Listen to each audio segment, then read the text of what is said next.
Hello, great to be here today. I'm here with Bill Kiel from Carron in Two Rivers, Wisconsin, and we're going to learn a little bit more about his business and the legacy of his family starting this company. So Bill, tell me a little bit about the history of the business and your family and how they got involved in this business. The business has been around for a long time now, probably close to approaching 100 years. It started out as a kind of a home-based business. My great-grandfather and my family at the time worked with the commercial fishermen here in town. We kind of marked the start of the business as kind of a commercial entity in 1934. That's when we sold the first pair of basketball nets to a coach down in Delavan, Wisconsin. And so we've been kind of a business as you define it for kind of almost 80 years now. My great-grandfather, my two great-uncles, that whole generation was the first to start the business, and my dad and some of his cousins, and now myself as the fourth generation of ownership. Well, that's very cool. Are you still doing business in the fishing industry at this stage? It probably has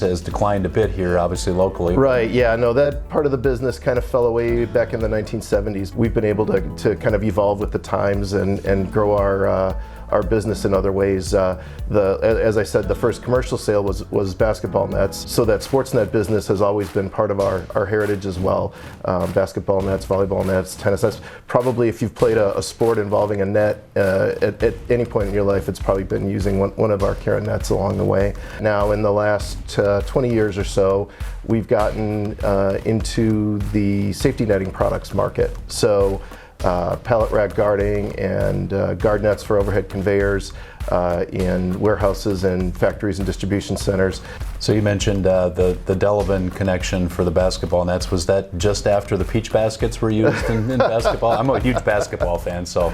Yeah, it was probably a little more recent than that. They were old-fashioned, hand-tied basketball nets. An interesting note about that is that there doesn't exist at this point a machine that ties basketball nets. So any basketball net anybody's ever used is the knots have been tied by hand by somebody. Really? Yeah. Wow, that's interesting. Yep. Yeah, and you guys were connected to the NCAA tournament, as I saw some posts on social media this last year with all the nets for the tournament sites, right? That's correct, yep. All the sites were in the state of Indiana, and the contractor that was responsible for outfitting the arenas and getting them ready for the games purchased the nets for all those facilities right from us. That is very cool. Yeah, very neat to know that happened here in Two Rivers. Tell me a little bit more about your connection with the Packer organization too. You've shared that story with me a time or two, and I thought that's really neat as well. Sure. Yeah, we've worked with the Packers for many years.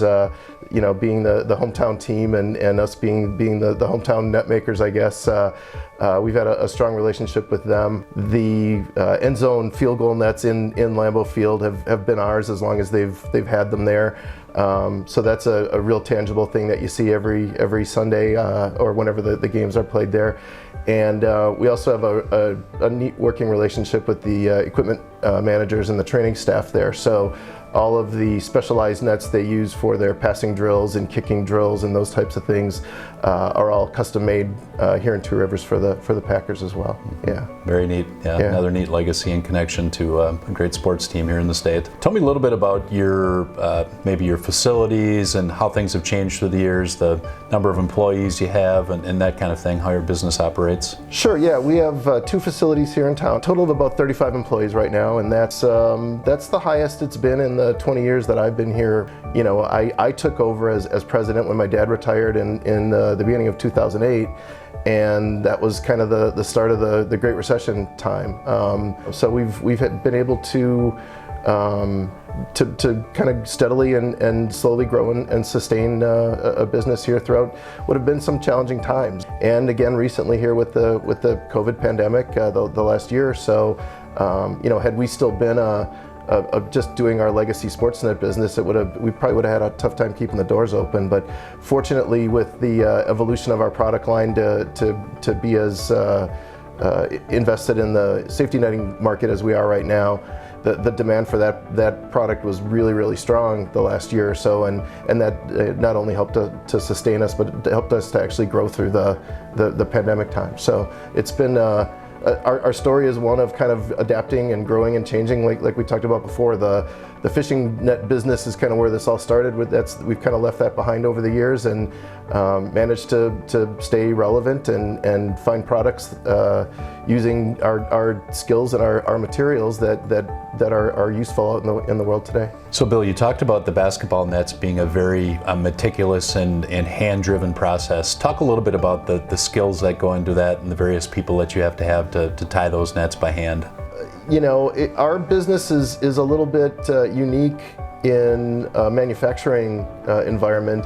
We're not mass production. It's not an environment where you can just load up a machine and let it run all day, and maybe you throw a little oil on there once in a while or something. All of our products are made by hand. All of our nets, whether they're basketball nets or conveyor guard nets or kind of any type of a product, it involves basically kind of cutting and sewing. We're a hand manufacturing business. We've automated and improved where we can. Where we used to tie a lot of the border bindings on the nets by hand, we use sewing machines now, but a lot of our jobs are almost automation resistant. So our employees are really at heart, they're kind of craftspeople. Netting is it's a flexible material. It's got some give and some stretch to it. So it's not something you can just set up and run with a laser cutting machine or something like that.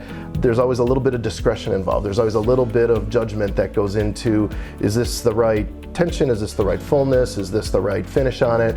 Our team is a team of craftspeople as much as they are production employees, and that's always been kind of the heart of how we operate here. Any other family members, next generation that are interested in being involved in the business? How's that going to look to keep this legacy going? Yeah, no, nothing definite yet, but I have two daughters, and the youngest of them, who's in college now, is studying business and finance, and has worked here during her summer breaks and Christmas breaks and things like that. And so a potential opportunity to probably, hopefully carry this forward for a fifth generation.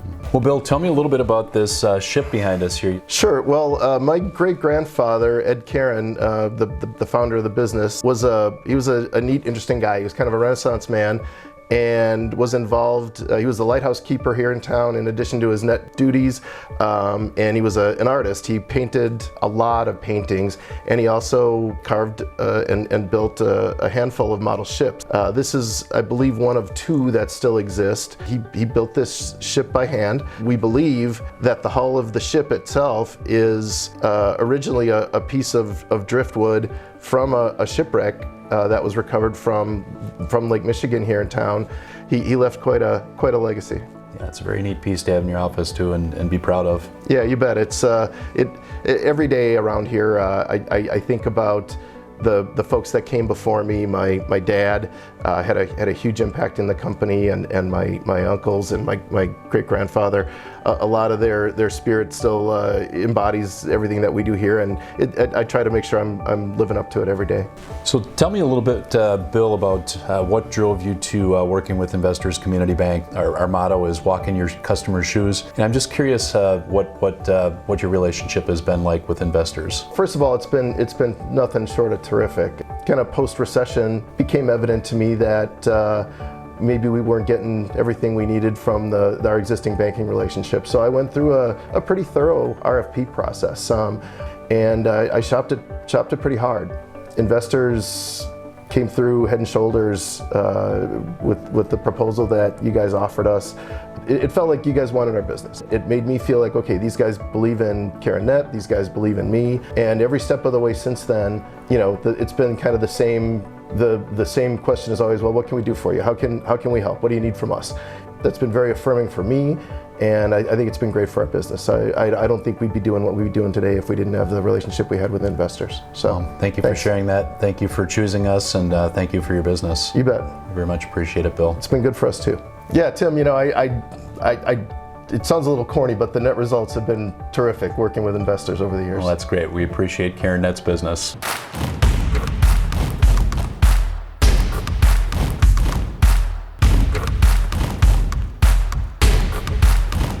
Well, thanks a lot for the tour today, Bill. Great getting to know you a little bit better and getting to know your company and all the cool things you're doing that are being applied all over the country, all over the world. My pleasure, Tim. Glad you could join us. Thanks.